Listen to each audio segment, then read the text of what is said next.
وانشق البحار. بسم الله الرحمن الرحيم. إن الحمد لله نحمده ونستعينه ونستغفره ونعوذ بالله من شرور أنفسنا ومن سيئات أعمالنا. من يهده الله فلا مضل له ومن يضلل فلا هادي له وأشهد أن لا إله إلا الله وحده لا شريك له وأشهد أن محمدا عبده ورسوله أما بعد.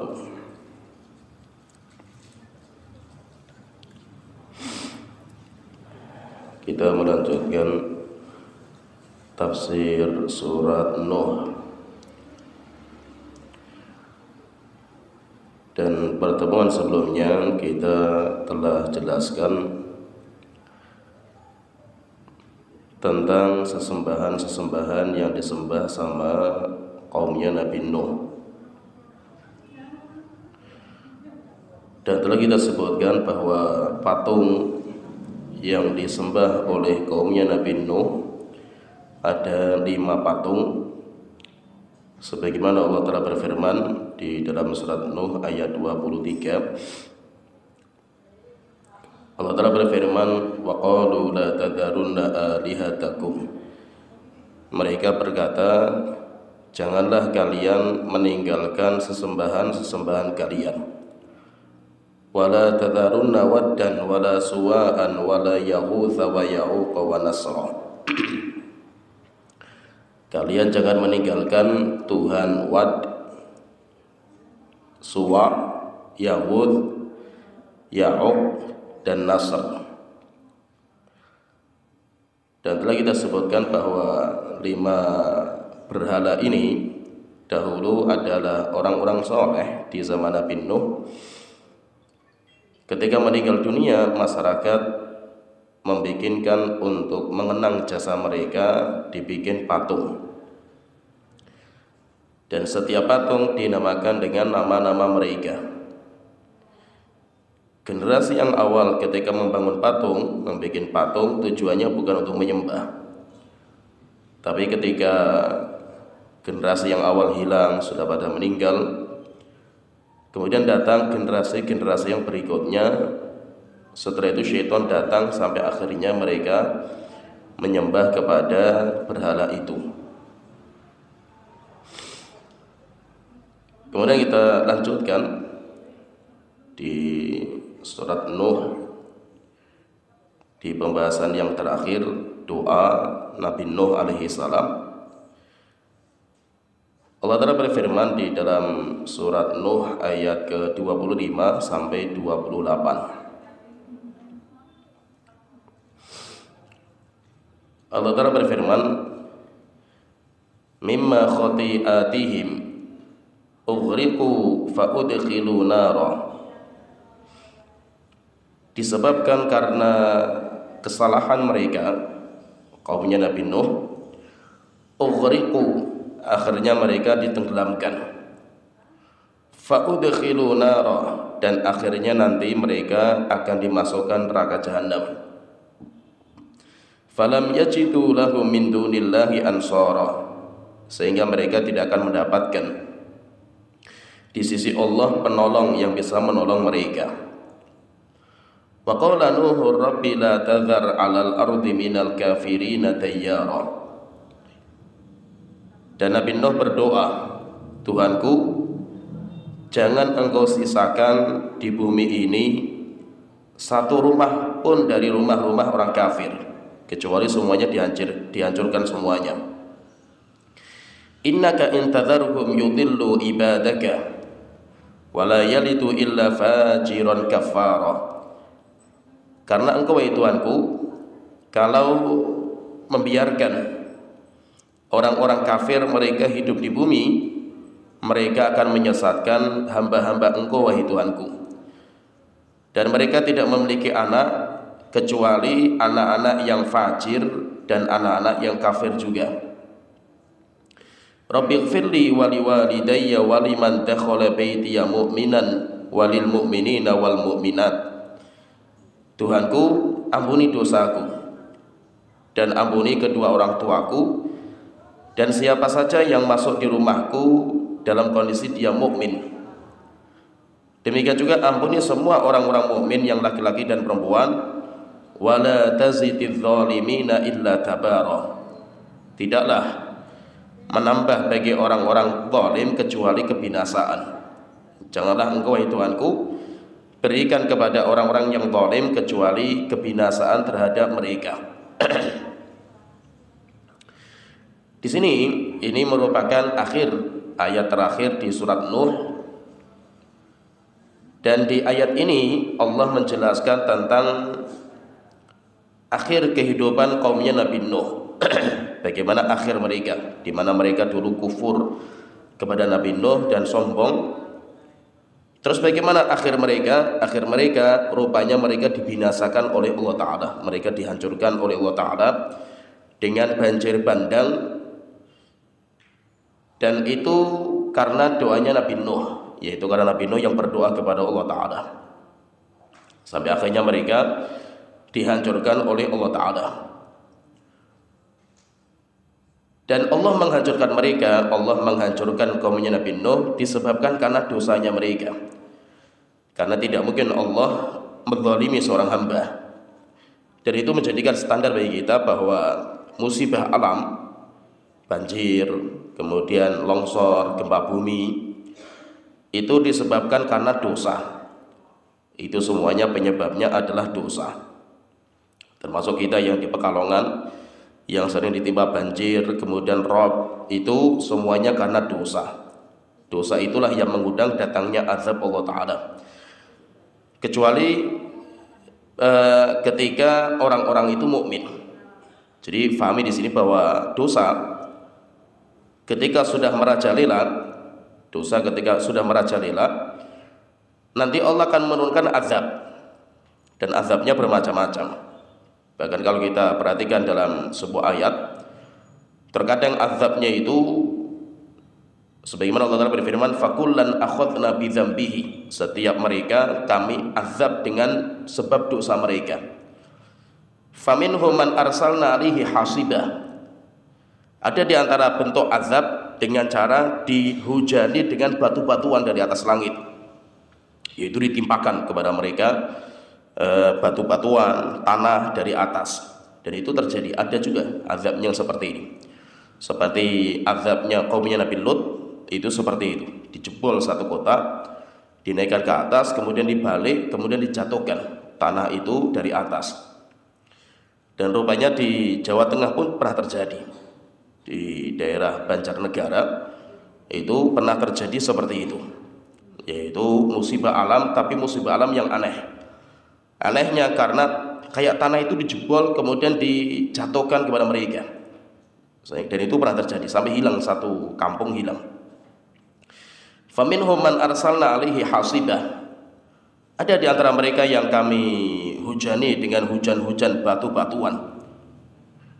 Wa minhum man akhadhan husaihatu, ada juga di antara mereka yang kami azab dengan suara halilintar yang menggelegar sampai telinga mereka pecah. Kemudian mereka berjatuhan dan akhirnya mati, keluar darah dari telinga mereka, kemudian mereka mati. Wa minhum man khasafna bihil ard, ada juga yang kami benamkan di bumi. Ada yang dibenamkan. Kalau di Palu itu lebih ngeri lagi. Kata relawan-relawan teman-teman kita yang di Palu, itu azab, yaitu musibah yang nggak bisa, yaitu hampir semua orang itu terdiam. Musibah ini apa ini? Musibah seperti kenapa? Karena kayak satu kampung itu di blender. Jadi satu kampung itu berputar, tanahnya itu bergerak, satu kampung itu. Kampung yang lain nggak ada masalah gitu. Kampung yang lain nggak ada masalah. Bahkan itu orang mau rumah itu bisa jalan gitu, bisa jalan sendiri, rumah bisa jalan. Kemudian kayak tiang listrik itu bisa jalan. Kemudian di blender, setelah itu diputar mereka dalam satu tempat itu sampai hilang. Semuanya hilang, tenggelam semua di bumi, hilang. Sehingga relawan ke sana tidak mendapatkan orang, yaitu tidak bisa mengambil karena mereka tenggelam semua, satu kampung tenggelam semua di tanah. Wa minhum man aghraqna, Allah Ta'ala kemudian mengatakan, dan ada juga di antara mereka yang kami tenggelamkan dengan air. Dan diazab dengan air itu bermacam-macam, bisa banjir bandang, bisa juga berupa rob. Demikian juga itu semuanya musibah yang Allah telah datangkan, dan Allah telah mengatakan semuanya disebabkan karena dosa. Sehingga dosa itu kayak mengundang datangnya azab Allah Ta'ala. Dan dosa itu kalau sudah datang, karena mayoritas orang itu berbuat dosa, azab itu kalau sudah datang, azab itu tidak memilih-milih. Apakah yang berbuat dosa yang kena, apakah orang yang soleh ya tidak kena? Enggak, semuanya sama. Baik yang mukmin, baik yang kafir, baik pelaku dosanya, baik orang yang rajin ibadah, semuanya disikat semuanya dengan azab. Karena azab itu kalau sudah datang, azab itu tidak memilih-milih, tapi semua yang di situ dihabisi semua dengan azab itu. Cuma nanti ketika di hari kiamat atau mereka dibangkitkan, mereka dimatikan, setelah itu nanti mereka dibangkitkan dari kubur mereka nanti dibangkitkan sesuai dengan kondisi masing-masing. Sehingga musibah alam itu bisa itu adalah azab yang disegerakan sebelum nanti datangnya azab di neraka jahanam. Bagi siapa itu? Bagi orang kafir dan pelaku dosa dan maksiat. Jadi orang-orang yang berbuat dosa dan maksiat ketika didatangkan musibah itu azab yang disegerakan. Sedangkan bagi orang mukmin, bagi orang-orang yang rajin beribadah, datangnya musibah alam sebagai penghapus dosa. Sebagai penghapus dosa. Sehingga nanti dengan adanya musibah itu dosa-dosanya akan dibersihkan. Sehingga kita misalkan kita di sini di Pekalongan misalkan kita ditimpa musibah banjir, setiap hujan deras banjir. Kita merasakan semua. Banjir yang Allah turunkan untuk kita, maka nanti setiap orang itu bisa beda-beda. Ada orang yang ditimpakan banjir ini sebagai memang azab bagi mereka karena mereka pelaku dosa dan maksiat, sehingga Allah azab dengan banjir itu, dan itu azab yang disegerakan. Terkadang banjir itu sebagai musibah yang Allah timpakan bagi orang-orang yang beriman. Tujuannya itu apa? Untuk membersihkan dosa-dosa mereka. Sehingga intinya kalau sudah datang musibah itu nanti akan merata, baik yang mukmin maupun yang kafir semuanya kena. Tetapi nanti kondisinya berbeda-beda di hadapan Allah Ta'ala. Di hari kiamat bisa beda-beda. Ada orang-orang yang ketika ditimpa musibah banjir dia mendapatkan pahala, bahkan dia itu dihapuskan dosa-dosanya. Ada juga yang mendapatkan musibah banjir sebagai azab yang disegerakan. Maka itu Allah Ta'ala ingatkan di sini. Allah Ta'ala berfirman, mimma khati'atihim, disebabkan karena dosa-dosa mereka, kesalahan-kesalahan mereka, ughriqu, akhirnya satu kota ini ditenggelamkan. Bahkan banjir Nabi Nuh nggak main-main, banjir yang dahsyat sampai gunung saja tenggelam. Yaitu menunjukkan dahsyat sekali banjirnya. Dan itu di dunia mereka diazab dengan banjir bandang ini. Fa'udkhilu nara, dan nanti ketika di hari kiamat mereka nanti akan dijerumuskan di neraka jahanam. Berarti menunjukkan apa? Menunjukkan bahwa musibah alam, banjir tidak membersihkan dosa mereka. Kalau banjir bisa membersihkan dosa mereka, nggak mungkin mereka masuk neraka jahanam. Menunjukkan bahwa terkadang musibah alam itu sebagai muqaddimah azab. Sehingga orang di dunia ditimpakan musibah itu sebagai muqaddimah azab sebelum datang nanti azab yang sejati, yaitu azab di neraka jahanam. Maka Allah iringkan di sini antara musibah banjir dengan neraka jahanam. Allah berfirman, mimma khati'atihim ughriqu, disebabkan karena kesalahan mereka akhirnya mereka ditenggelamkan di bumi, yaitu mereka tenggelam dengan banjir di bumi. Fa'udkhilu nara, di hari kiamat mereka nanti akan dijerumuskan ke neraka jahanam. Berarti musibah banjir sebagai muqaddimah azab, bukan sebagai pembersih dosa-dosa mereka, karena mereka banjir itu karena ulah mereka, karena sebab mereka banjir itu datang. Falam yajidu lahu min dunillahi ansara, dan mereka tidak mendapatkan penolong sedikit pun di hadapan Allah Ta'ala. Kemudian sini Allah Ta'ala menyebutkan doanya Nabi Nuh, dan ini doa yang ini termasuk kesalahan beliau, termasuk kesalahan Nabi Nuh, sampai akhirnya Nabi Nuh menyesal disebabkan karena doa ini. Nabi Nuh mengatakan, wa qala nuhu rabbi la tadhar 'alal ardi minal kafirin dayyara. Tuhanku, jangan kau sisakan satu rumah pun dari rumahnya orang kafir di bumi ini. Maksudnya apa? Hancurkan semuanya wahai Tuhanku, hancurkan semua. innaka intadharhum yudillu ibadaka, karena engkau wahai Tuhanku kalau engkau biarkan mereka hidup, orang kafir dibiarkan hidup, mereka nanti akan menyesatkan orang-orang yang lain. Wala yalidu illa fajiron kafara, dan mereka nanti kalau punya anak, anaknya juga seperti itu, anaknya juga anak yang kafir, anak juga yang pelaku dosa dan maksiat. Ini termasuk, kalau kita perhatikan di sini, termasuk batas akhir kesabaran Nabi Nuh. Dan telah kita sebutkan ya, Nabi Nuh itu berdakwah selama 950 tahun. Selama 950 tahun Nabi Nuh sabarnya luar biasa, kesabaran yang luar biasa menghadapi masyarakat yang seperti itu, masyarakat yang tidak bisa diomongi, tidak bisa dinasehati, dan yang beriman sama Nabi Nuh sangat sedikit sekali jumlahnya. Rupanya kesabaran itu ada batasnya. Walaupun sudah dakwah selama 950 tahun, rupanya ada batasan juga. Rupanya ada batasan. Sampai akhirnya Nabi Nuh juga marah juga. Sampai akhirnya Nabi Nuh juga nggak sabar juga. Dan ngeri orang-orang kalau orang baik, orang soleh yang dizalimi dan dia berdoa kepada Allah itu bahaya. Bahaya. Maka itu ketika Rasulullah mengutus Mu'ad ke Yaman untuk mengambil zakat, maka Rasulullah mengatakan wattaqi da'watal mazlum, hati-hati kamu dari doanya orang yang terzalimi. Apalagi kalau yang dizalimi itu orang baik. Orang yang dizalimi orang kafir saja kalau berdoa mustajab. Orang kafir itu kalau dia berdoa dan dia kondisinya dizalimi, itu mustajab. Orang kafir itu doanya mustajab. Apalagi kalau dia itu yang dizalimi orang baik, orang soleh. Orang soleh dizalimi kemudian dia berdoa kepada Allah Ta'ala, maka doanya itu mustajab. Doa antara orang yang dizalimi dengan Allah itu Rasulullah mengatakan fa innahu laisa bainahu wa bainallahi hijab. Doanya orang yang zalim antara dia dengan Allah tidak ada batasan, yaitu langsung tembus sampai kepada Allah Ta'ala, dan nanti Allah akan mengabulkan. Oleh itu maksudnya terkadang orang baik itu ada batasan kesabaran. Mungkin selama ini kita dizalimi, selama ini kita mungkin difitnah, kemudian kita dicaci maki, kita ya apa sajalah ya, kita bisa sabar. Tapi terkadang apa? Terkadang sabar kita itu ada puncaknya, yaitu ada batasan.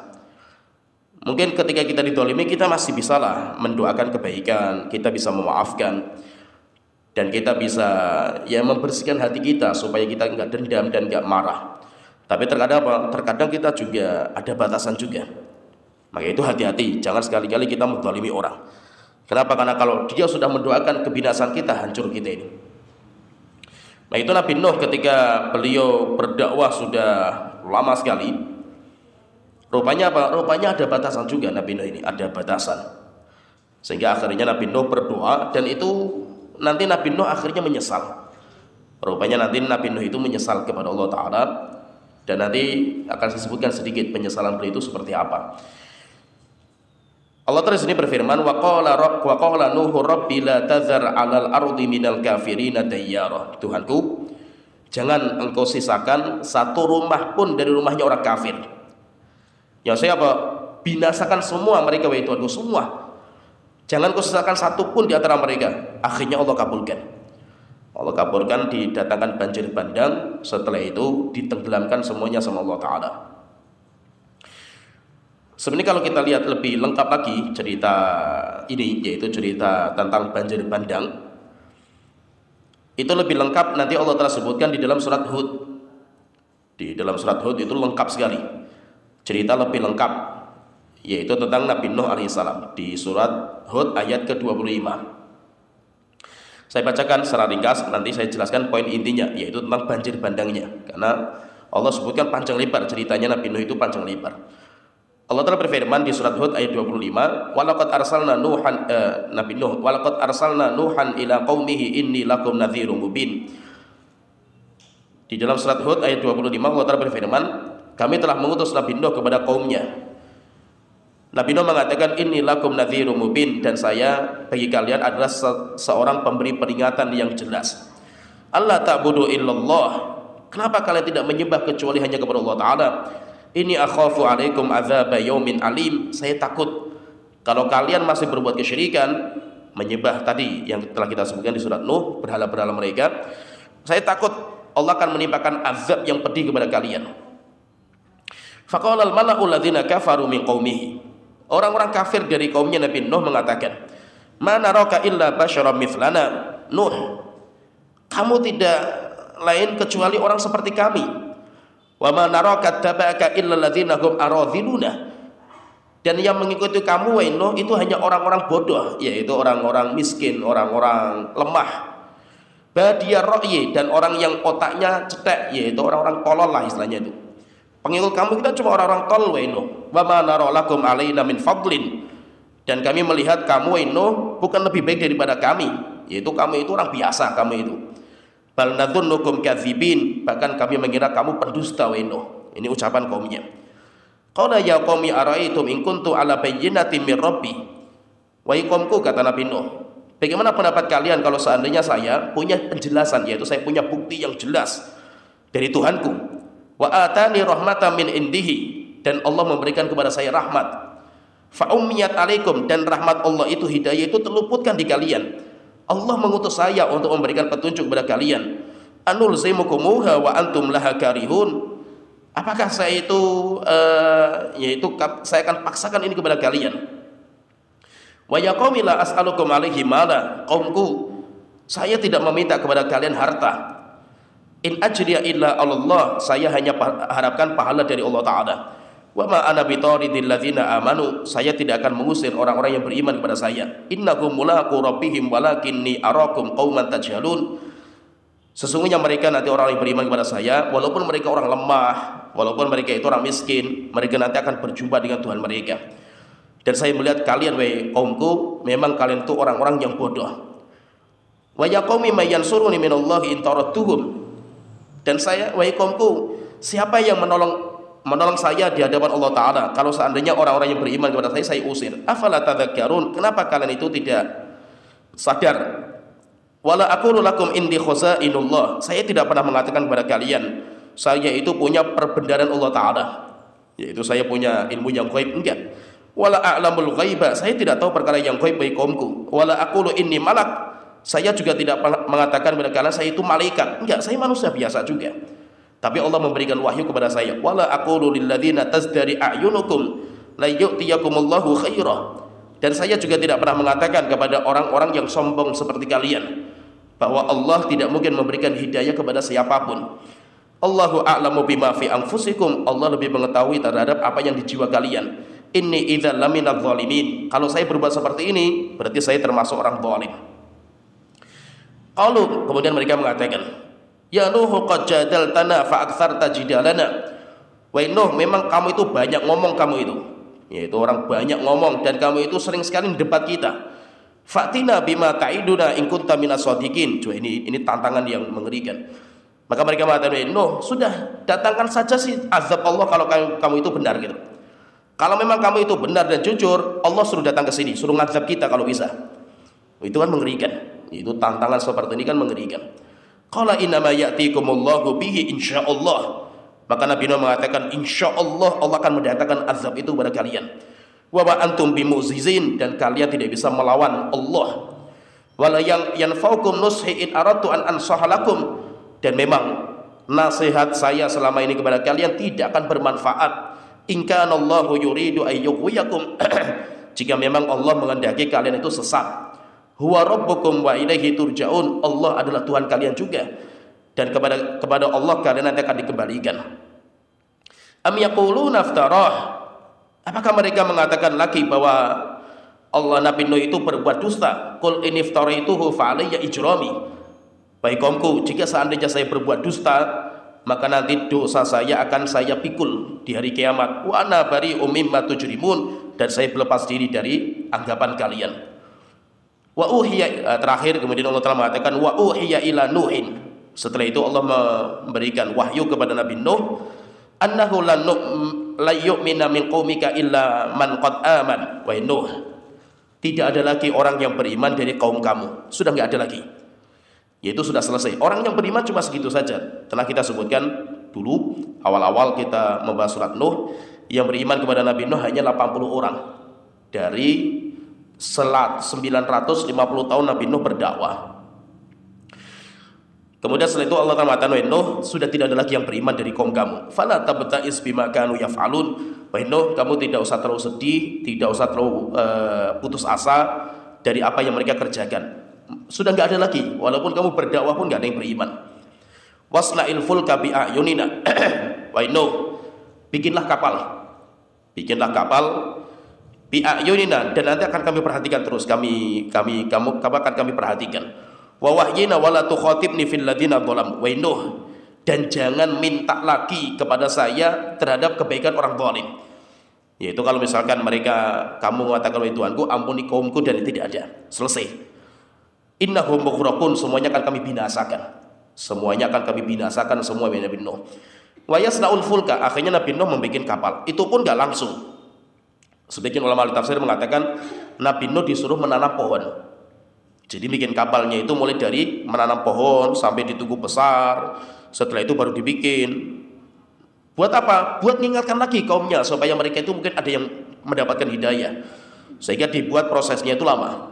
Tapi rupanya memang sudah tidak ada lagi yang beriman. Akhirnya Nabi Nuh bikin kapal di padang pasir. Wa kullama marra alaihi mala'un min qaumihi sakhiru minhu. Setiap orang-orang lewat di tempat itu, lihat Nabi Nuh sedang bikin kapal, akhirnya mereka meledek, mereka mencaci maki. Maka Nabi Nuh mengatakan, qala in taskharu minna. Nabi Nuh mengatakan, kalau kalian sekarang mencaci maki kita, enggak apa-apa, silahkan. Fa inna naskharu minkum kama taskharun. Nanti kita yang akan meledek kalian sebagaimana kalian sekarang meledek kita. Fasawfa ta'lamuna man ya'tihi azabun yukhzihi. Kalian nanti akan mengetahui bagaimana azab Allah yang menghinakan kalian.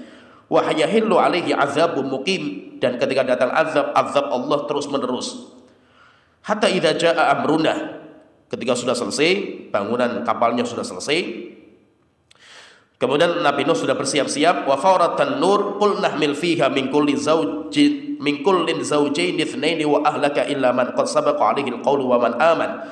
Allah telah mengatakan, Nuh, masukkan di kapal kamu setiap binatang pasangan, setiap pasangannya. Sehingga sebagian ulama mengatakan kapalnya Nabi Nuh itu terbagi menjadi tiga lapisan. Yang bawah itu adalah binatang-binatang yang buas, pasangan, yaitu jantan betina. Kemudian yang ke lapisan kedua itu binatang-binatang yang dia itu makannya rumput. Kemudian yang ketiga burung-burung bersama manusia. Maka Allah telah mengatakan Nabi Nuh, kumpulkan orang-orang setiap makhluk pasangan-pasangannya. Wa ahlaka illa man sabaqa alaihi alqawlu wa man aman. Setelah itu dibinasakan yang lainnya sama Allah Ta'ala. Wa ma amana ma'ahu illa qalil. Dan tidak ada yang beriman sama Nabi Nuh kecuali hanya sedikit sekali.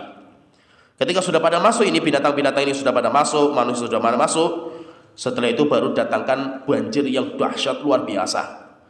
Di mana ketika datang air hujan, tanah tidak boleh menyerap. Baik tanah, kamu jangan merap air.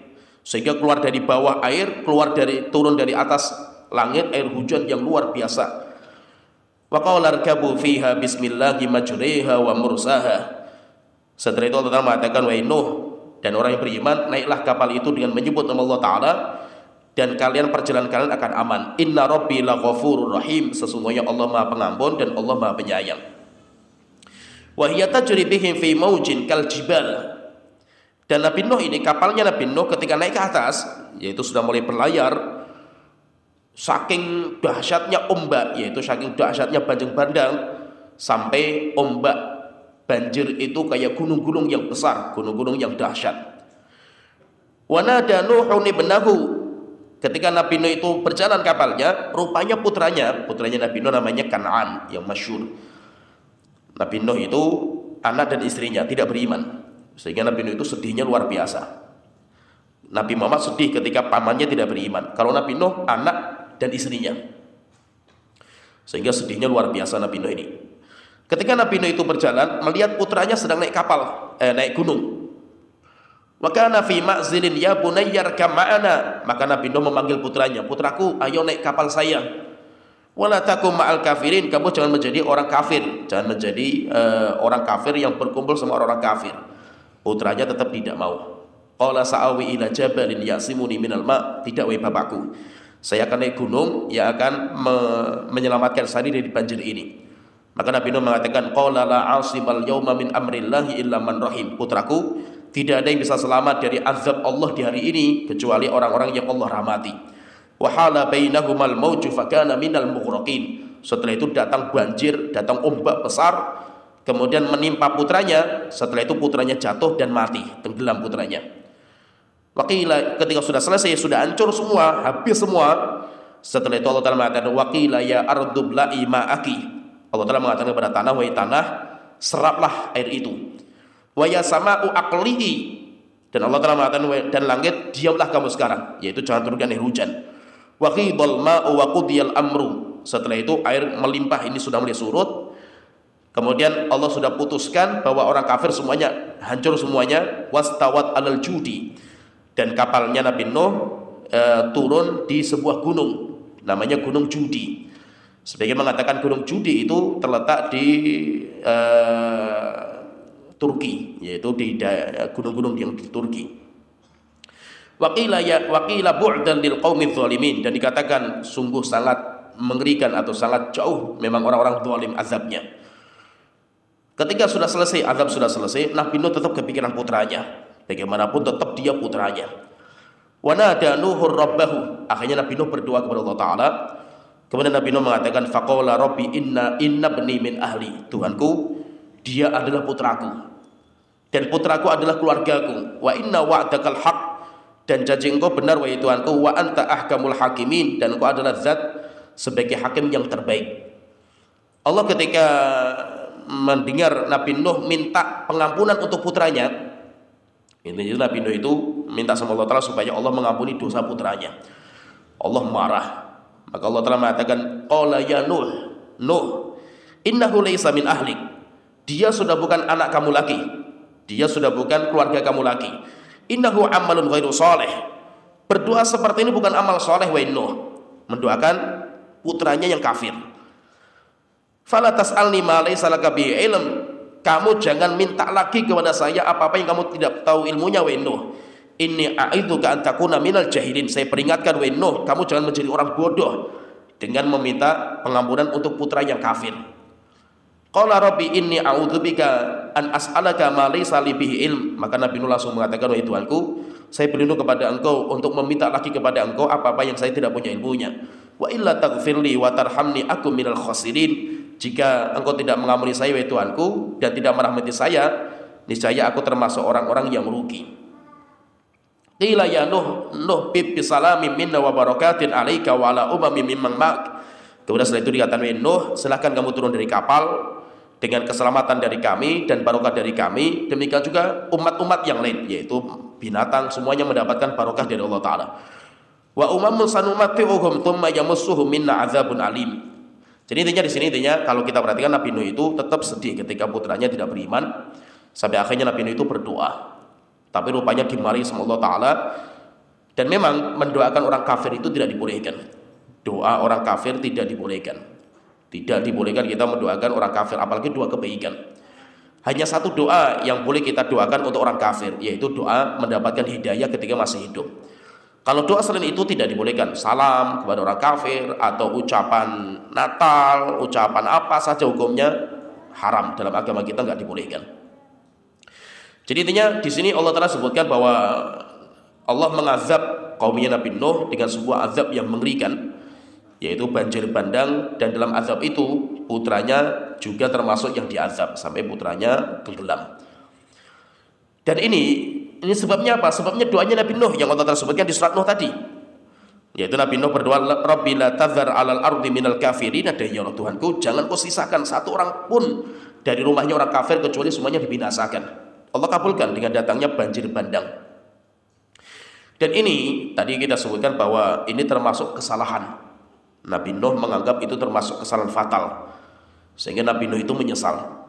Nah, itu ketika nanti di hari kiamat, ketika di padang mahsyar, matahari didekatkan, manusia, jin, binatang dikumpulkan jadi satu, panas yang menyengat, tidak boleh duduk, luar biasalah beratnya di padang mahsyar. Allah datang di padang mahsyar dan Allah murka. Akhirnya orang datang ke Nabi Adam minta syafaat, Nabi Adam nggak bisa. Setelah itu orang datang kepada Nabi Nuh minta syafaat, Nabi Nuh nggak bisa. Setelah itu nanti datang kepada Nabi Ibrahim, Nabi Musa, Nabi Isa, Nabi Muhammad. Nah, Nabi Muhammad yang bisa. Semua nabi-nabi ini yang didatangi semuanya menyebutkan kesalahan. Nabi Adam tidak bisa membantu manusia untuk bicara di hadapan Allah karena punya kesalahan. Kesalahannya Nabi Adam karena makan buah yang dilarang di surga. Dan itu salah, itu termasuk kesalahan beliau. Sedangkan Nabi Nuh yang ingin kita sebutkan di sini, Nabi Nuh mengatakan ketika didatangi orang-orang untuk minta syafaat di hadapan Allah Ta'ala, maka Nabi Nuh mengatakan, Inna Rabbi qad ghadibal yawma ghadaban. Tuhanku hari ini telah murka dengan kemurkaan yang paling puncak. Lam yaghdab qablahu mithlahu. Allah tidak pernah marah seperti ini sebelumnya, wa la yaghdab ba'dahu mithlahu. Dan Allah tidak akan marah seperti ini setelahnya. Setelah itu dia mengatakan, Nabi Nuh mengatakan, laqad kanat li da'watun mustajabah. Saya dulu ketika di dunia, saya itu punya doa yang mustajab. Saya punya doa yang mustajab, faja'altu ala qaumi. Tetapi malah doa itu saya gunakan untuk kebinasaan kaum saya sendiri. Nafsi, nafsi, nafsi. Saya hari ini tidak bisa nolong kalian. Yang saya ingat cuma kesalahan saya, dan kesalahan saya. Idhabu ila ghairi. Coba kalian pergi kepada yang lain saja. Idhabu ila Ibrahim. Coba kalian datang ke Nabi Ibrahim. Mungkin bisa bantu kalian. Nah, jadi kalau kita perhatikan di sini, Nabi Nuh ketika jengkel, emosi, sampai akhirnya mendoakan kebinasaan bagi kaumnya, itu termasuk kesalahan. Itu termasuk kesalahan. Kenapa? Karena itu doa mustajab. Nah, itu Nabi kita Muhammad SAW beliau mengatakan, likulli nabiyyin da'watun mustajabah. Semua nabi diberikan oleh Allah satu doa yang mustajab. Diberikan semuanya satu. Semua nabi sudah menggunakan doa itu. Semuanya sudah dipakai doanya di dunia. Rasulullah mengatakan, kalau saya tidak, doa yang mustajab yang Allah berikan kepada saya simpan sampai sekarang. Untuk apa? Akan saya gunakan untuk memberikan syafaat umatku nanti di hari kiamat. Sedangkan yang lain sudah dipakai semua. Doa-doa yang mustajab mereka sudah dipakai. Nah, kesalahan Nabi Nuh itu menggunakan doa yang mustajab bukan memberikan hidayah kepada masyarakatnya, tetapi malah menggunakan untuk kebinasaan bagi masyarakatnya. Dan itu sebenarnya boleh nggak? Seperti boleh. Hukum asalnya nggak ada masalah itu. Yaitu kalau kita didolimi, kita boleh mendoakan keburukan, boleh. Cuma itu termasuk kesalahan. Kenapa termasuk kesalahan? Karena kalau kita itu mendoakan kebinasaan, itu hanya memuaskan syahwat, hanya memuaskan nafsu kita saja gitu loh. Tetapi kita nggak mendapatkan kebaikan sedikit pun dari doa yang jelek itu gitu loh. Misalkan gini, saya contohkan ya. Kita kalau didolimi sama seseorang, misalkan ada orang dolim sama kita, ya, dan dolim memang kita dolim, kita nggak salah gitu. Dan itu memang dolim. Kemudian kita itu punya doa yang mustajab. Misalkan kita bangun sepertiga malam yang akhirlah kita bangun, kita sholat malam, kita berdoa. Kalau kita itu urusannya syahwat, kita itu urusannya emosi, dendam, marah, yo kita binasakan sekalian. Wahai Tuhanku, hancurkan sehancur-hancurnya orang itu sampai 7 keturunan kalau bisa kan itu. Kenapa? Karena emosi. Karena emosi. Tapi pertanyaan di sini, kalau seandainya Allah kabulkan doa itu, manfaatnya apa? Manfaatnya bagi kamu itu apa kan itu? Ya manfaatnya puas kan? Saya itu lihat orang hancur itu puas, yang orang yang dolim sama saya kan itu. Itu kan syahwat. Itu kan cuma sekedar emosi saja kan itu. Coba kalau seandainya kita didolimi setelah itu kita bangun sepertiga malam yang akhir, kemudian kita itu doakan dia, Tuhanku berikan dia hidayah, Tuhanku ampunilah dosa-dosa dia. Kalau seandainya orang itu bertobat dengan doa kita, dia bertobat, dia menjadi orang soleh, dia menjadi orang baik, setelah itu datang kepada kita minta maaf, dan dia menjadi orang baik setelah itu. Dia menjadi orang baik. Manfaatnya apa untuk kita? Itu seperti sedekah jariyahnya kita. Ya, faham ya maksudnya sedekah jariyah itu? Kayak kita itu mendakwai dia. Saya dakwai dia sampai akhirnya dia taubat. Kalau dia nanti itu baca Quran, dia nanti sholat, dia nanti puasa, dia berbuat baik, saya itu mendapatkan pahala. Kenapa? Karena dia menjadi orang seperti karena doa saya. Karena menjadi doa saya. Maka itu apa? Kalau kita itu berusaha untuk mengakang emosi kita, setelah itu malah kita doakan kebaikan. Kalau orang itu baik karena diterima doa kita sama Allah Ta'ala, kita itu akan mendapatkan pahalanya orang itu terus menerus. Nah itu maksudnya itu apa? Kesalahan itu kenapa? Karena itu emosi. Itu doa kebinasaan bagi orang yang menzalimi itu karena itu emosi saja, sesaat lah itu. mau sesat. Tapi kalau kita itu malah bisa mendoakan kebaikan, itu seperti sedekah pahala kita, yaitu seperti sedekah jariah kita. Tapi memang tidak mudah. Untuk bisa seperti ini tidak mudah. Orang bisa mendoakan kebaikan bagi orang yang menzalimi kita, itu masya Allah, itu luar biasa. Dan bisa seperti ini kenapa caranya itu? Kita bisa nggak seperti ini? Bisa. Yang bisa seperti ini itu hanya orang-orang yang zuhud. Orang-orang yang zuhud. Orang-orang yang zuhud itu orang nggak peduli dengan dunia lah itu. Itu namanya orang zuhud bisa dia. Kenapa? Jadi namanya zuhud. Zuhud itu orang yang tidak peduli dengan dunia. Walaupun punya. Maka itu orang kaya belum tentu dia itu rakus atau tamat terhadap dunia, belum tentu. Dia mungkin zuhud, cuma Allah berikan harta. Tetapi apa? Bagi dia harta itu hina di mata dia gitu. Lebih mulia itu kenikmatan akhirat. Sehingga walaupun dia punya dunia itu nggak ada harganya di mata dia. Ada orang miskin yang dia itu tamak terhadap dunia hatinya itu. Cuma Allah nggak ngasih dia dunia gitu. Tetapi dia itu tamak sekali kepada dunia. Sehingga hati. Ketika kita itu zuhud kepada dunia, Allah akan cinta sama kita. Itu Rasulullah pernah didatangi sama seseorang, tanya, ya Rasulullah, tunjukkan kepada saya amalan. Kalau saya mengamalkan, Allah cinta saya dan manusia cinta sama saya. Maka Rasulullah mengatakan, izhad fid dunia. Zuhudlah kamu terhadap dunia, Allah akan cinta sama kamu. Yang kedua, zuhudlah terhadap apa yang di tangan orang, kenikmatan orang lain. Kamu merasa nggak butuh dengan kenikmatan itu, manusia akan cinta sama kamu. Kata para ulama, ada ciri. Jadi gini, sebenarnya kita itu bisa mengetes hati kita itu cinta sama dunia atau cinta sama akhirat.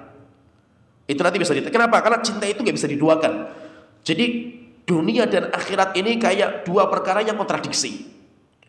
Bisa nggak ini berkumpul di semua hati kita? Nggak bisa. Kalau kita cinta sama dunia, akhirat hilang dalam hati kita. Kalau kita cinta sama akhirat, dunia akan hilang di hati kita. Tidak mungkin orang itu dalam hati isinya dua, itu nggak mungkin. Antara akhirat dengan dunia itu nggak mungkin.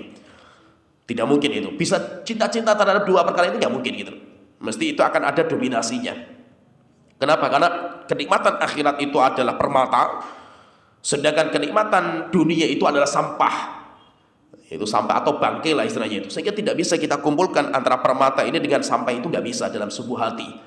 Sehingga hatinya bisa menjadi perbendaharaan permata, isinya itu, atau hati kita itu bisa menjadi tong sampah, yaitu karena cintanya dunia.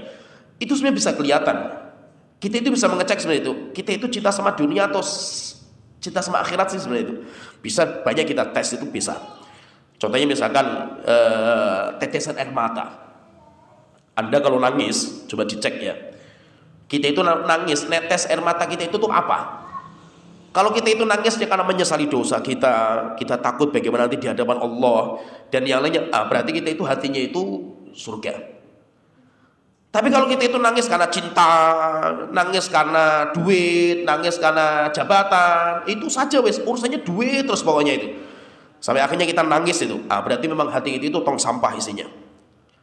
Setiap kita nangis mesti karena dunia. Jadi bisa kelihatan dari tangisan. Yang kedua, bisa kelihatan dari permintaan kita. Kalau kita punya waktu mustajab, yang kita minta itu apa gitu.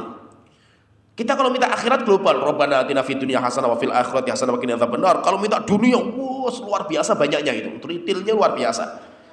Itu boleh nggak seperti itu? Boleh, nggak apa-apa. Cuma itu tanda kalau hati kita itu isinya dunia. Jadi nanti bisa kelihatan. Nah, di antara tanda kalau kita itu zuhud. Jadi tandanya itu apa? Ada sebuah tanda. Kalau kita punya ini berarti kita itu zuhud kita itu. Kalau sudah zuhud, kita itu nggak peduli dengan orang yang mencaci maki kita, itu nggak peduli. Kenapa? Karena kita zuhud terhadap dunia. Apa tandanya? Kata ulama mengatakan ada dua tanda. Ada dua tanda. Kalau dua tanda ini ada, berarti kita itu orang yang zuhud kepada Allah Taala. Yang pertama, orang yang kebahagiaannya nggak bertambah dengan bertambahnya dunia, dan tidak bertambah kesedihannya dengan berkurangnya dunia. Jadi orang yang zuhud itu apa? Hartanya bertambah, tidak menambah kebahagiaan. Hartanya berkurang, sama saja. Mau bertambah, mau berkurang sama saja bagi kita. Kenapa? Karena saya nggak butuh gitu. Jabatan saya mau naik, biasa, nggak terlalu sombong, congkak, apalagi sampai kita itu besar kepala kita itu. Ketika kita lengser dari jabatan kita, nggak membuat kita sedih, karena biasa bagi kita itu. Sehingga tanda yang pertama ini. Kalau kita itu senangnya bertambah ketika harta kita bertambah, berarti cinta duitnya masih ada. Berarti kita pecinta dunia masih ada. Tapi kalau kebahagiaan kita itu biasa ketika harta kita bertambah, demikian juga kesedihan kita itu biasa ketika harta kita berkurang. Berarti kita itu bukan dunia yang kita cintai, tapi yang kita cintai itu akhirat. Yang kedua tandanya, ini yang pertama susah, apalagi yang kedua. Yang kedua ini lebih susah tandanya itu. Tandanya yang kedua itu orang yang zuhud itu apa? Antara sang pemuji dan sang pencela sama di mata dia. Misalnya kita muamalah sama orang yang ada saja yang pro dan kontra sama kita.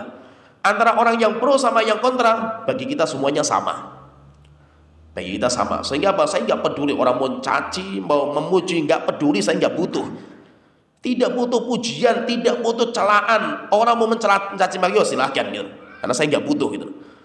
Saya masih itu beragama atau saya hidup bukan karena saya itu mencari pujian orang atau celaan manusia, lari dari celaan manusia, enggak.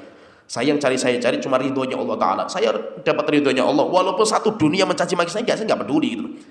Sehingga apa? Antara yang memuji dan yang mencela sama di mata dia. Bahkan mungkin kalau lebih tinggi lagi, orang yang lebih cinta sama orang yang mencela dia daripada yang memuji dia. Itu lebih hebat lagi. Sehingga apa? Sehingga kalau kita itu sudah bisa bersihkan hati kita dari seperti ini, yaitu tamak kepada dunia dan yang lain, akhirnya apa? Kita itu mudah untuk mendoakan kebaikan orang lain walaupun dia zalim sama kita. Walaupun dia itu zalim sama kita, dan itu memang kita perlu banyak belajar. Karena ilmu seperti ini itu bukan ilmu teori. Ilmu seperti ini itu harus banyak kita itu belajar. Dan terkadang pembelajaran terbaik itu apa? Sikap. Orang untuk mendapatkan jiwa seperti ini itu butuh pendidikan lama. Dan yang terpenting ketika dia itu melihat orang tuanya. Orang tua itu menjadi figur, menjadi sosok orang yang akan mewariskan akhlak mulia kepada anaknya. Kenapa? Karena akhlak itu, karakter yang baik itu hanya bisa ditularkan, tidak bisa diajarkan. Kita misalkan kajian seperti ini, bicara masalah sabar, bicara masalah seperti ini, ulang, faham kita, belum tentu kita bisa mengamalkan. Belum tentu kita bisa mengamalkan. Kenapa? Karena ini bukan ilmu teori, tetapi ilmu praktek. Sehingga terkadang kita harus kumpul dengan orang-orang yang langsung seperti ini. Apalagi kalau orang tua kita itu orangnya seperti itu. Kalau saya cerita sendiri ya, saya itu banyak belajar masalah karakter seperti ini itu dengan bapak saya. Sosok yang luar biasa lah, yang banyak menggembleng saya itu ya bapak saya. Bapak saya itu masya Allah lah, kalau saya itu lebih dekat ke bapak daripada ke ibu. Karena biasanya anak terakhir itu dekatnya ke bapak. Biasanya loh. Kenapa seperti itu? Karena anak terakhir itu biasanya didolimi sama ibunya. Maka hati-hati loh, saya katakan ke ibu-ibu hati-hati. Karakter wanita itu, cinta dia itu tidak bisa dibagi. Beda dengan karakter laki-laki. Laki-laki itu dia bisa membagi cinta, rata bisa. Ya, misalkan gini, saya punya anak 3 atau saya punya anak 5, saya bisa membagi rata kepada semua anak saya. Bisa. Laki-laki itu karakternya bisa seperti itu. Perempuan nggak bisa. Perempuan nggak bisa. Perempuan itu kalau sudah jatuh cinta kepada seseorang, dia tidak akan membagi cintanya kepada yang lain. Itu karakter perempuan. Maka itu perempuan biasanya anak yang paling dicintai itu anak pertama. Nggak tahu anda benar nggak? Tetapi perhatikan. Apalagi kalau anak pertama itu anak yang kita sudah lama nggak punya anak gitu. Contohnya misalkan kita punya lama nikah nggak punya anak, terus sampai kedua punya anak, masya Allah. Dan anaknya itu baik gitu loh, maksudnya ganteng, baik. Misalnya kalau perempuan yang cantik, baik lagi itu orangnya itu. Kalau sudah jatuh cinta kepada anak ini, untuk dibagi kepada anak yang kedua itu susah. Sehingga apa? Anak kedua tetap dicintai, tapi nggak akan sama dengan anak yang pertama. Sehingga apa? Ketika marah sama anak pertama, perempuan itu bisa menahan emosi. Tapi kalau sudah anak kedua, ketika tempeleng itu anaknya itu. Nggak tahu lah karakter ibu-ibu seperti itu atau nggak, coba perhatikan itu. Ya kan? Beda kalau, jadi memang seperti itu. Maka itu apa? Biasanya ketika nanti anak itu sudah mulai dewasa ya, mulai dewasa. Ketika tengkar misalkan anak pertama sama anak kedua atau ketiga, itu biasanya kalau ibu itu nggak paham masalah muamalah seperti ini ya, sering memenangkan anak pertama. Sering memenangkan anak pertama itu bahaya, itu kedoliman. Itu kedoliman. Saya merasakan seperti itu. Demikian juga saya ya diskusi sama istri saya juga. Maksudnya kita karena belajar masalah pendidikan seperti ini, saya diskusi sama istri saya itu. Dan istri saya juga ngakui juga seperti itu. dan itu ada di hatinya, itu ada gitu. Ketika sudah jatuh cinta kepada anak pertama, memang berat untuk dibagi, itu berat sekali. Sehingga terkadang masalah marah, kemudian masalah omongan itu berbeda. Makanya saya katakan Allah tidak menghisap tentang masalah cinta. Kamu mencintai anak pertama, kedua sama atau beda, urusan kamu, itu bebas. Yang penting apa? Muamalah di luar harus samakan. Tidak boleh dibedakan antara anak pertama sama anak yang lain. Dan ya seperti itu. Biasanya bapak itu lebih cinta kepada anak terakhir karena biasanya sering disalahkan, sering dikalahkan. Biasanya loh. Bapak itu kalau karakternya bapak itu, dia akan menjadi penganyom. Setiap ada yang merasa terzalimi di anak itu, biasanya bapak akan menganyomi, sehingga anak itu biasanya cinta kepada anak itu. Karakter hukum asal, walaupun mesti ada perbedaan. Tidak mungkin semua orang seperti ini, tapi mesti ada yang dikecualikan. Ada orang-orang yang nggak seperti itu, ada. Tapi hukum asal laki-laki dan perempuan itu seperti itu. Maka itu maksudnya itu, ketika kita itu memang karakternya seperti ini, kita itu ya karakternya seperti itulah. Cinta itu terkadang nggak bisa dibedakan, dan yang maka pendidikan orang tua itu penting. Saya banyak belajar itu dari bapak saya. Walaupun bapak saya nggak pernah ngomong, terkadang fahami ya.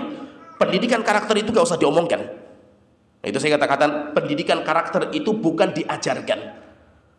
Diajarkan teori ngomong itu nggak bisa. Bukan itu pendidikan karakter, tapi pendidikan karakter ditularkan.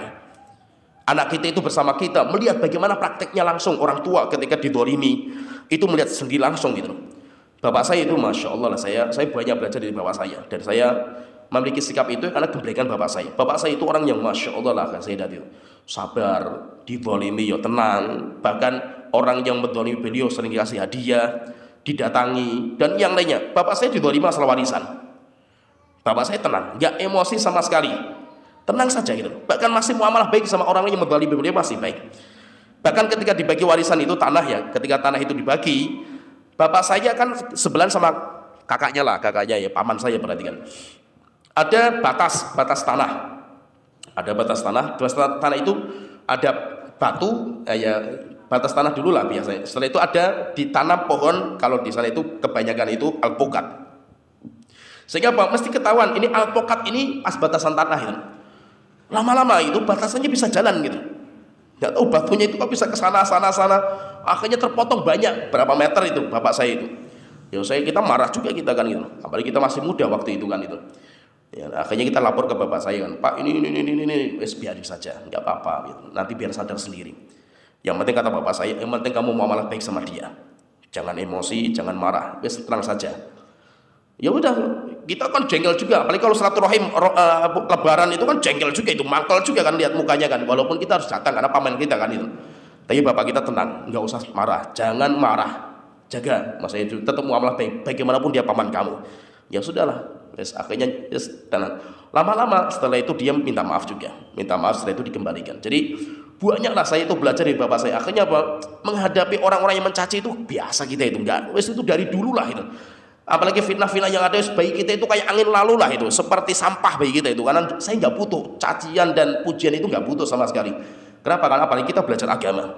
Nah itu, dan itu memang butuh gemblengan lama. Nah itu coba nanti latihan ya ibu-ibu latihan. Kalau suatu ketika kita lagi marah dengan seseorang, kita didolimi lah, kita merasa terdolimi, coba bangun sepertiga malam yang akhir, doakan kebaikan bagi orang itu. Walaupun apa, sampai kita itu kalau kita bisa kita caci maki lah sekalian kan, doa kita itu hancurkan, binasakan, injak dia Tuhan, hancur semuanya, disebutkan semua karena emosi kan itu. Cuma kita tahan emosi kita keluarkan bahasa itu yang baik. Wahai Tuhanku, sungguh dia telah mendolimi saya, wahai Tuhanku, tolong ampunilah dosanya kalau dia berdosa. Wahai Tuhanku, berikan rahmat kepada dia.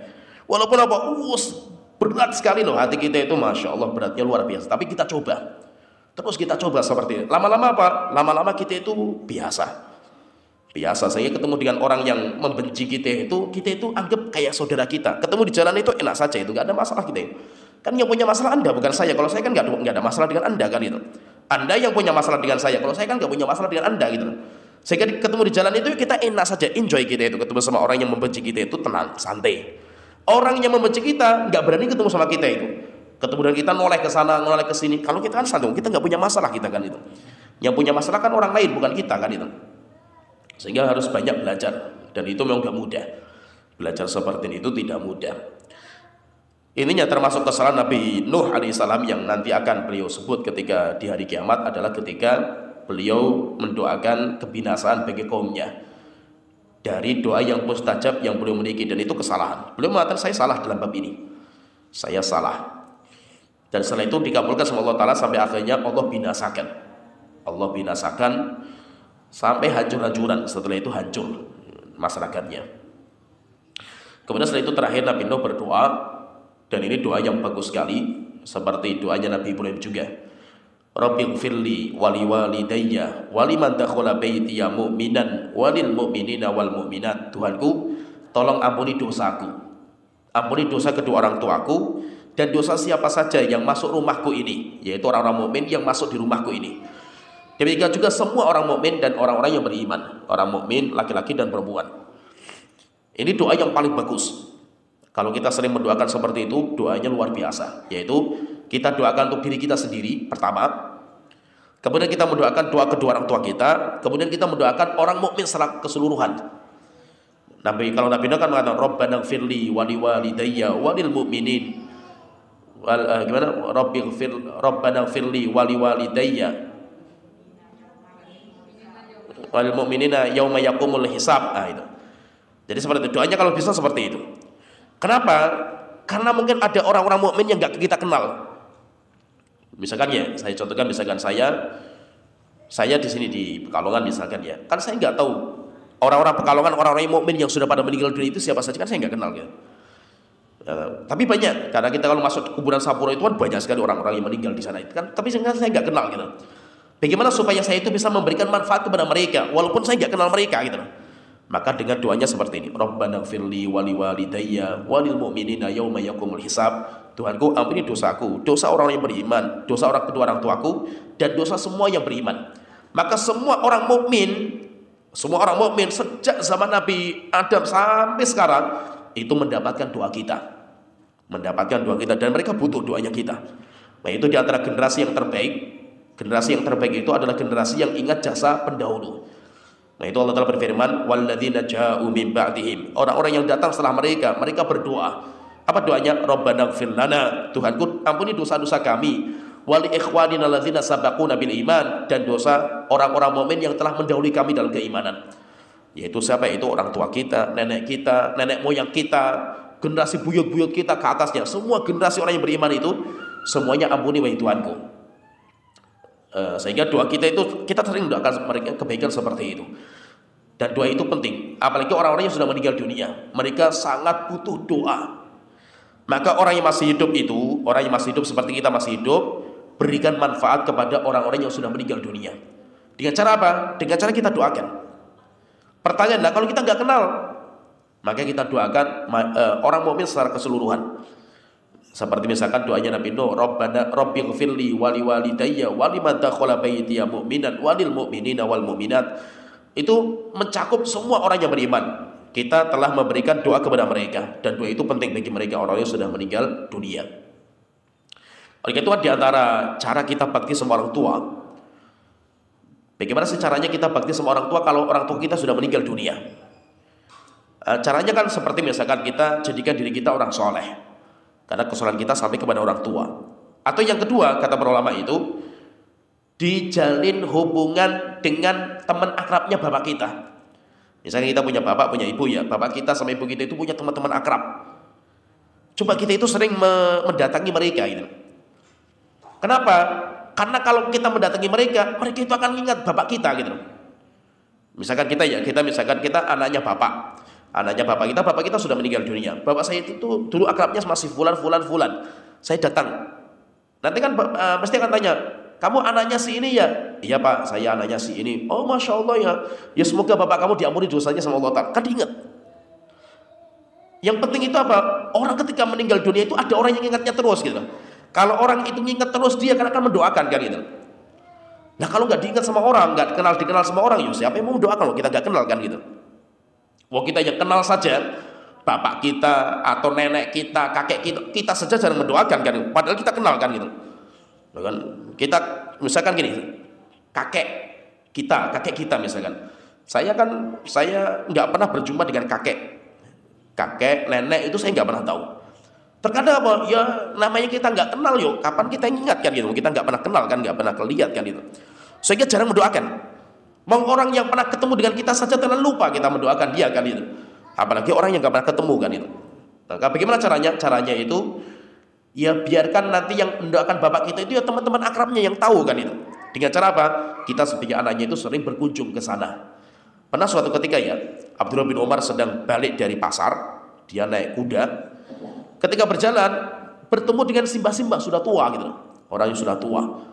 Akhirnya Abdullah bin Umar turun dari kuda. Setelah itu bapak yang tua itu disuruh naik. Setelah itu Abdullah bin Umar berjalan kaki. Talinya itu ditarik sama Abdullah bin Umar, diantar sampai ke rumah. Akhirnya beliau ditanya, Abdullah bin Umar, orang siapa orang itu? Kok kamu baik sekali sama dia itu? Maka beliau mengatakan, itu teman akrabnya bapak saya. Teman akrabnya bapak saya. Pasti kalau teman akrab bapak saya itu diingatkan, oh kamu itu anaknya si fulan, ya masya Allah kok kamu baik sekali ya. Mesti langsung ingat bapaknya itu. Akhirnya apa? Nanti akan mendoakan orang itu, karena dia ingat. Yang penting itu apa? Yang penting itu kita kalau mati itu diingat sama orang gitu. Kalau kita itu mati diingat sama orang, minimal dia itu akan mendoakan kita, dan itu yang dibutuhkan sama orang yang mati itu dibutuhkan sekali itu. Jangan sampai kita mati yang diingat cuma harta kita, rebutan anak-anaknya nggak pernah mendoakan kita itu. Tapi yang diingat cuma hartanya. Oh tanahnya di sana masih ada lagi, ayo gitu. Diurus. Oh di sana masih ada lagi. Doakan nggak pernah anak-anak kita. Tapi yang diingat cuma harta kita saja yang diingat gitu. Kan musibah seperti ini. Kita meninggal dunia, tidak ada orang yang mengiringi pahala dari doa-doanya mereka. Dan itu kan mengerikan, itu menyedihkan orang seperti ini. Sehingga doakan orang-orang mukmin semuanya dengan doa yang umum seperti Rabbighfirli wali walidayya waliman dakhala baitiya mu'minan walil mu'minina wal mu'minat wala tazididz zalimina illa tabara. Jangan engkau menambah bagi orang-orang zalim kecuali kebinasaan terhadap diri mereka dunia dan hari kiamat. Ya sampai sini alhamdulillah kita sudah selesai tafsir lumayan panjang di surat Nuh. Nanti insyaallah kita akan melanjutkan tafsir berikutnya, yaitu tafsir surat Al-Ma'arij. Ya sampai sini wa akhiru da'wana alhamdulillahi rabbil alamin Muhammad wa ala alihi washabihi ajmain.